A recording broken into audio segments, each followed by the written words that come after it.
Understanding is key. Good morning, brains. How are you? And welcome back to On the Edge with April Mahoney. This is your forever spot right here. This is a place where the conversation is pointed, the guests are sharp, and the responses are never dull. Is your life a mess? I mean, literally a mess. We have the amazing Sandra Griff, all the way from Edmonton, Alberta, Canada. I love my Canadians. She's an organizational specialist, but she also does energy work. She's a Reiki master. She's done extensive work with feng shui. Remember feng shui? People don't talk about it anymore. We're going to talk about it today. She also does EFT, emotional freedom technique. She's amazing. And I'm hoping that I can get some tips from her to get a little bit more organized. We're headed into a new year, into a new century, 2020, brains. And we got to get our stuff together. Okay, so let's welcome her. There she is, right here on the edge with us. Hello, Sandra. How are you? I am great, April. Thank you so much for being here on the edge and bringing an angel, an archangel. Look at that. She's beautiful right in back of us. Thank you so much. Is that your guardian angel? It is. She looks over me. Yeah? Well, tell us why she needs to look over you. Well, because life gets crazy. We all have struggles, and I'm no different. And my struggles started quite young. I was a child being raised by a child. My mother was 15 when she got pregnant. Had my sister 16 when she got pregnant with me. And she was raised by her siblings. So I started out not having a whole lot of role models, and it had an effect, and it made things quite difficult. I didn't have any way to process anything. I wasn't taught how to process anything. So I struggled with relationships and emotions and everything. The one thing I was good at, though, was organizing. Well, again, organizing is key because there is a lot of emotion attached around stuff. You know, I was telling my daughter, she says, Mom, what do you want for a gift? And I said, well, you're a costume designer. I want you to help me go through every item of clothing that I have. There's things that I haven't worn. There's things that I don't want to get rid of. There's things that, are too small, too big, but I still keep holding on to those. What is the emotional attachment that you find that people have with stuff? It actually depends on the people. It's so customized to each person. It depends on your motivation. But for most people, the stuff brings up memories. Right. And it's the memories that we're hanging on to. And we think if we get rid of the stuff, we're not going to have the memories anymore. The stuff triggers the memories. And that's tough for a lot of people.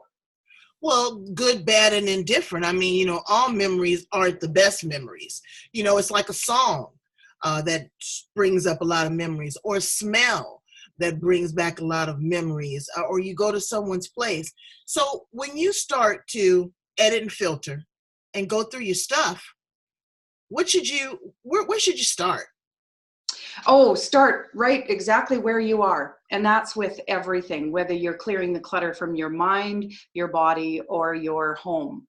You start right where you are, right in front of you. If you are standing in front of your kitchen counter, clean it off. There's only two reasons why people have clutter. One is they have too much stuff, and the other is they don't put it away. So you either don't put it where it belongs, or you don't have a place for it. Right. And so if you don't have a place for it, it doesn't belong. Exactly. Exactly. So I've got a great rule now. I've pared stuff down. I've shrunk my home, even though I'm living in the same size. I've shrunk what I have. And I now only, if I bring something in, I take something out. It's that simple. Okay. Well, my thing is, I love paper. Since I was a little girl, I always pretended that I had an office. Oh, good Lord. I've got, stationery and journals and papers, and I feel disrespectful if I just throw them in the trash. But again, it creates mounds of stuff. Mm-hmm. And people will say, oh, well, messy people are smart people. No, they're just messy people. Okay? Because my husband is super smart, but from his military training, I'm telling you, his underwear is color coded in the drawers, and his shirts are neatly folded and all that kind of stuff. I just feel like I'm overwhelmed sometimes. And then you look at the stuff, and the stuff is looking back at you. Okay, so now I'm starting to put stuff away. How do I create a system of organization? A lot of people have difficulty with that, and that's why I have a job, quite honestly. Right. People need help, not just help with organizing their stuff, but figuring out why their stuff is the way it is. Sometimes it's situational. When my partner passed away and I had to move from the home that we shared, I didn't put that stuff away for 2 years. So it was sitting around, cluttering up my new space. And that was situational. It was something that had happened in my life, and it had caused me to have a big mess around me. Other people are just chronically cluttered. They just can't seem to put anything away. And we work with the system. So we have to figure out what your system is. There isn't just one system fits all. Because if you like piles of paper, I can't come in and file everything in your house. Otherwise, you're not going to be able to find it. Right. So we have to really figure out what's going on with you. Because sometimes, it's immaculate. And brains, I am a neat person, for the most part. I do like a little clutter. It makes me feel comfortable. I don't know, I feel like I'm nesting or something. But when you go through the stuff, then you turn around and you can't find anything because you put it away. Or gotten rid of it. Or gotten rid of it. We have to learn how to live with less. Years ago, people had nothing. Right? They basically had 2 or 3 outfits. Right. What we would consider the clothes on their back. Now, I counted the shirts in my closet the other day, and there were 75 of them. I stopped at 75. And I'm thinking, wow, like it would take me 2 months to wear all those shirts. And that's not going to happen. Right. So we have too much stuff. Yeah, I don't need like 5 pair of black pants. A pair of black pants is a pair of black pants. And shoes. Oh my gosh. I have so many shoes. But again, there's some shoes that I'm not going to wear. So just let them go. And let someone else use them. Someone else can recycle them, repurpose them, or it's just incredible. Have you ever worked with a hoarder? Yes. And we actually we don't call them hoarders. We call it hoarding. We reference their situation, not the person. That's sweet. That's good. Right? Because it's a disorder. They have difficulty processing getting rid of their stuff. So they can't. They're too emotionally attached. And that's because of childhood issues. It could be parenting issues. It could be all kinds of different things. And it's so individual. There is no one reason why someone hoards. Now, I've seen a couple of these shows for organizational disorders on the television. They say that you start with bins. Can you give us 2 or 3, real good takeaways when we want to start to edit and filter? Because, it's time for us to clean up our clutter. Absolutely. Bins are a fabulous way to go. So you can have a sock bin and an underwear bin and bins for your scarves.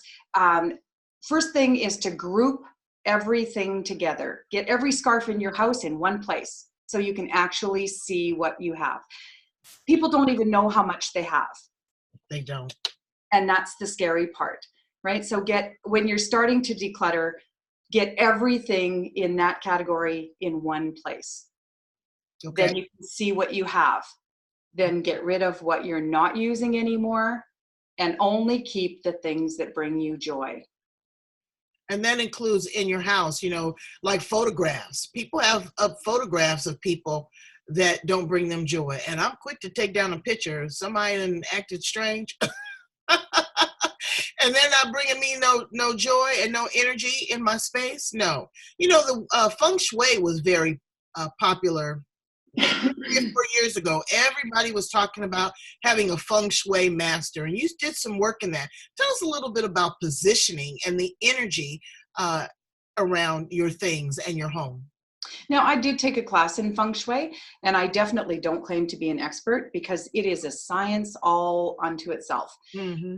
But what I do is use the energy that I can feel in someone's home and move things appropriately, because you want the energy to be moving. So have you ever felt the difference between a sunny day and a closed dark room? Yes. So when you have a closed dark room, one of the best ways to get the energy moving, open the curtain, let the sunshine in, let the light in. That helps move the energy. So our energy gets blocked when we have too much stuff. The energy can't move. And if you clear out a room, even if you just packed it up in boxes and tucked it away in the garage, you can feel the difference in the energy. Too much stuff blocks our energy. And that's a feng shui thing. The energy needs to move. Right. Okay. So I'm totally into that with regards to, like the placement and certain colors and all those type of things. You want the things around you that truly bring you joy, that elevate you, that make you smile. They are a representation of who you are and what you feel. When people walk into your house, and I can say that, when people walk into our home, they go, oh, wow, it smells so good in here. And I see the light and the plants and all of that. They feel the energy because I work towards that. I want this to be a very welcoming space. So you've also dibbled and dabbled into other modalities like emotional freedom technique. Tell us a little bit about how you use tapping in your work. Oh, that is one of my favorite things. I know, I love it too. It's just an amazing tool that helps release the emotion we have trapped in our bodies. So when we are young, so for example, I had an incident with a spider, and the spider, any spider actually, scares me. So I was walking from my dining room to my kitchen, and I saw this movement out of the corner of my eye, and I looked up and it's a spider. It scared me so bad that I screamed so loud I hurt my throat. Wow. And I scared the spider. You know how loud you have to scream to scare a spider? Exactly. The spider shriveled up into a little ball. And then for the next 3 hours, I could not focus on anything but that spider because it had frightened me so badly. After tapping on the fright of having that spider in my home, I'm now able to be in a room with spiders. I don't want them on me. Right. But I've removed that emotional fear that I had through tapping. Wow. So it's such a great tool to help us release stuff that's stuck. Well, and a lot of children are using it now, because we don't want to medicate them. We want to talk to them. We want to give them tools to how to be balanced, to how to be calm, to how to self-soothe. And EFT is a great way to do that. Now, you also work with elders. Yes. Tell us a little bit about the work that you do with the seniors. So one of the things that is happening now with all the baby boomers coming of age and retiring, they're all in need of downsizing. They're getting to be the age where they are no longer able to stay in their homes. So there's a huge market for helping them. Right. Because they need the help to downsize. They've got 40 or 50 years living in one home, and the homes are usually full because they came from an age where you didn't get rid of anything. Right. It was disrespectful. And, again, Brains, you want to work with yourself and you want to work with your parents, because the worst thing that can happen is that someone expire and die and you have to go through their stuff. Or they have to move, they have to move into a care facility and you've got to downsize and go through their stuff. You end up taking all that stuff home because, oh, well, grandma had, this piece of china and the china is broke. You're not going to get it glued back together. So go ahead and let it go and hang on to the memories. What about, people that have this chronic disorder in a workspace, in an office type environment? How can we help them? What tips can we give them? Again, it's sorting. You need to have a system in place that you can sort your things, not just sort the things that are overwhelming you, but sort the everyday things, because it's not dealing with the everyday things that cause them to build up. So procrastination, a huge problem in every area that I work in. So procrastination for not putting stuff away, or not dealing with the paper that's on your desk, not wanting to deal with this particular client, so that file is left there repeatedly. It's tough when you procrastinate and don't want to deal, and that's because of emotional issues. Causes you anxiety. Wow. So we got some psychological stuff to go along with this, brains. We need some talk therapy and some journaling. You do energy autonomy course. What is that? Energy anatomy. It's actually a course that I took, and it was wonderful to explain how all of our energy is attached, and it's what each chakra in our body does for us. Our bodies are amazing tools, and we have neglected and abused them so badly over the years, thinking that we are making progress, and we're actually going backwards. Right. Because we have pumped so many chemicals into our bodies by not eating natural foods, and we don't exercise anymore. We don't drink enough water or clean water. We drink too much. We're not smoking as much anymore. And I don't know about it depends. If you here in California, cannabis they just think that that's the be all end all. Right? People realize that causes respiratory problems to brains. And it just became legal in Canada. Oh, really? So, honey, get ready for it. You might want to invest in it, because right? So we keep doing these things because we're able to, because they're available to us, not recognizing that they're causing us issues. Right. They are. They're causing us problems. It's just another vehicle to escape in, instead of dealing with the root cause of what's going on. Absolutely. So you have Ever-Changing Life. Tell us about that. Oh, Ever-Changing Life was a company I started after my partner died. He really wanted me to live my truth. Mm-hmm. And I was afraid. I was terrified of what people might think. So I had always kept my energy stuff and my organizing stuff separate, because one is a completely accepted form of, it's definitely mainstream, and energy work isn't mainstream as much as it should be. It should be more mainstream, and it's getting there. We are finally starting to accept things like Reiki in hospitals, that there is a place for these different modalities, that it's not just about cutting and stitching and chemical drugs, that our bodies are designed to heal themselves. So Ever-Changing Life was definitively designed to make you recognize that life is ever changing. Nothing stays the same. The cells in our body don't stay the same. Our brain doesn't stay the same. Our homes don't stay the same. Everything changes. And I want to help people accept that and deal with it, because change is not always easy. It's not easy, but it's a constant. It is. And everything must evolve. Everything, if it is organic, will expire. Yes. And we do have an expiration date. Yes, we do. Absolutely. Tell us a little bit about how you utilize your Reiki, because I dig it. Brains, Reiki is the business. It is an energy massage. And I want you to talk a little bit about how it works, but also how to protect ourselves from energy thieves, because people can get into your space and they can just, have you jacked up too. They absolutely can. And once people start getting into energy, they recognize that we do collect energy from other people. We get what we put out.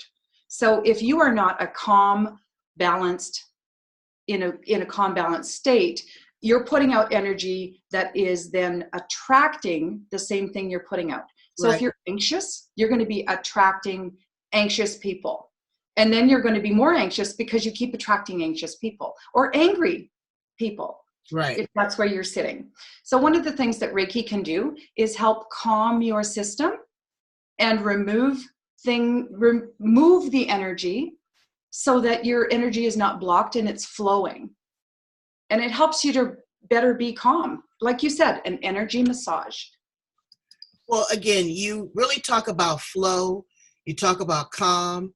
Do you live near water? No, but I sure would like to. Sure would like to. Water is such a great conduit of calm. I know. In fact, here's a perfect tip. So we all interact with energy, whether we know it or not. And when we get in the shower, either morning or night, I actually prefer night because then you go to bed feeling more refreshed. But if you get in the shower and you actually say, I release any energy I have come into contact with, that water will help flush all the energy down the drain. Wow. So it just helps pull it out. Intent is huge. Exactly. I am a person, I read intentions, because that allows me to give people the benefit of the doubt.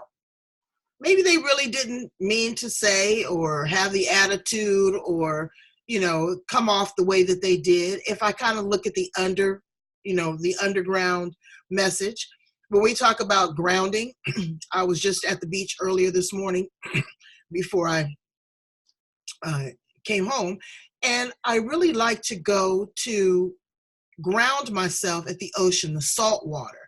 It pulls out all of the negativity. It pulls out all of the electromagnetic fields because brains, our body is full of that. Now you're talking about some clutter.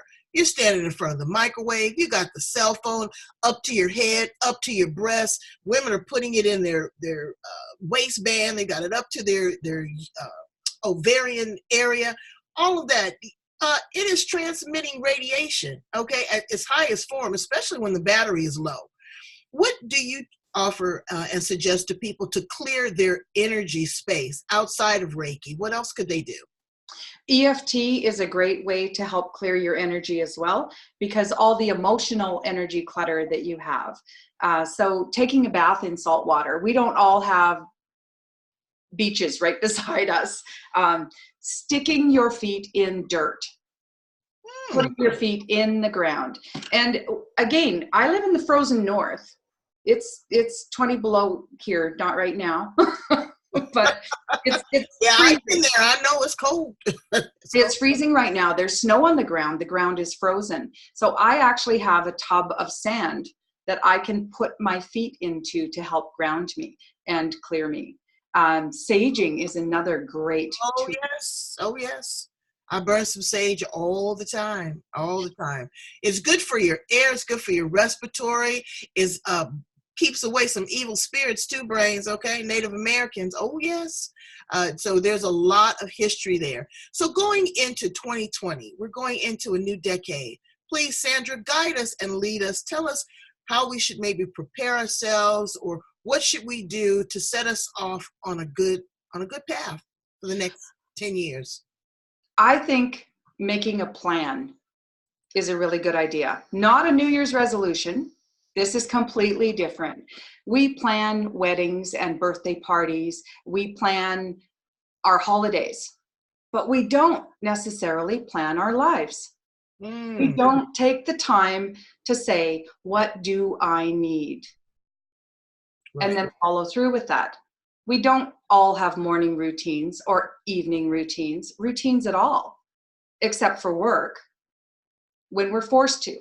So making a plan really helps to keep us present, keep us focused. And being present is one of the most important things. We spend so much time looking back or looking forward. We don't spend much time being present, being right here, right now. And brains, being present is the gift. It is. And you have been such a gift to me and my brains today. And I'm going to sit back. I'm going to take some notes. Firstly, I'm going to clean out that closet with those clothes. And I'm not going to bring anything else in until I've taken everything that I don't need and, given it to a good home or disposed of it altogether. I'm going to work on my emotional clutter, why I have these attachments to certain things. I'm going to share. I'm going to love. I'm going to get some energy Reiki, done on my body to move the energy. And I may go outside and put my feet in some dirt. How about that? You've given us such great tips. Please tell my brains how to get in contact with you, Sandra Griff, because they need to do some work. They need to have some consultation. And I know that you're going to be compiling all of this in a great book. They may have some questions that they want to ask you. Please share how to get in contact with you. Well, I am on Facebook. My company is called Ever Changing Life, or you can get in touch with me through Sandra Griff. I also have a website. It's www.everchanginglife.ca. Remember the .ca. She's in the brains. I'm in Canada. Or you can give me a call at 780-221-6864. I'd be happy to help you with any questions you have. Brains, get in contact with her, reach out and embrace yourself for a change. Get rid of the clutter so that you have more space, so that you have an even flow of energy, because we want you to prosper. And you can't do it in a cluttered space because there's no room, right? So thank you again. And thank you for that beautiful angel. She's captivated my attention the entire time. And so I am really thankful for you. And I'm going to incorporate a lot of these great tips that you have provided for me and my brains here on the edge. Thank you so much, April. All right. Bye, brains. I love you.